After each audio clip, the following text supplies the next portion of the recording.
হাদিয়া হুজুর তো আমার জাল মুড়ি খাওয়াইছে না হুজুর আপনি একটা সূরা শুরু করেন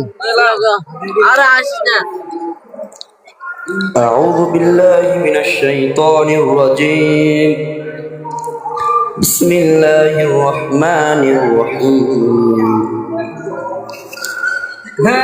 تبارك الذي بيده الملك وهو على كل شيء قدير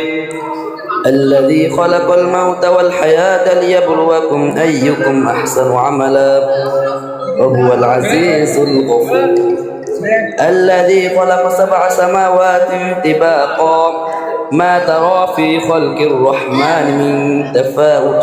فارجع البصر هل ترى من فطور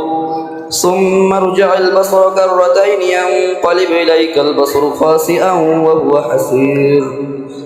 ولقد زينا السماء الدنيا بمصابيح وجعلناها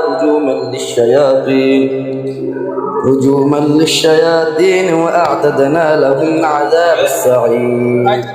صدق الله العظيم মাশাআল্লাহ মাশাআল্লাহ মারহাবা হুজুর আপনার অনেক ধন্যবাদ